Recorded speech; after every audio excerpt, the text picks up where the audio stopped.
జై గురుదేవదత్త. అందరికీ శ్రీ విశ్వావసు నామ సంవత్సర ఉగాది శుభాకాంక్షలు.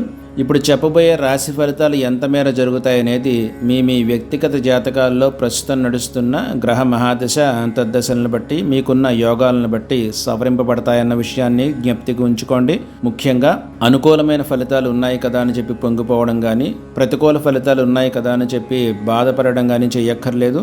నేను చెప్పబోయే పరిహార క్రియలు ఆచరించండి, సరిపోతుంది. ఇక మకర రాశి వారిని కనుక పరిశీలించినట్లయితే ఈ విశ్వావసునామ సంవత్సరంలో మకర రాశి వారికి ఆదాయం 30%, వ్యయం 70%గా ఉండబోతోంది. రాజపూజ్యం 40%, అవమానం 60%గా ఉండబోతోంది. ప్రధాన గ్రహ సంచారాలైన గురు శని గ్రహాల యొక్క సంచారాన్ని పరిశీలించినట్లయితే గురుడు వీరికి పంచమ షష్ఠ స్థాన సంచారం, శని తృతీయ స్థాన సంచారం చేస్తూ ఉండడం వల్ల ఈ సంవత్సరం వీరికి ఏలినాటి శని తొలగడంతో అన్నింటా విజయము, ఉద్యోగ వృత్తి వ్యాపారాల్లో లాభాలు, ఆశించిన ఫలితాలు, గృహంలో శుభకార్యాలు కలిసి వస్తాయి. వివాహ, సంతాన, స్వగృహ యోగాలు సిద్ధిస్తాయి. ముఖ్యంగా మార్చ్, ఏప్రిల్, మే నెలలు, అక్టోబర్, నవంబరు, డిసెంబర్ నెలలు అత్యంత అనుకూలంగా ఉండబోతున్నాయి.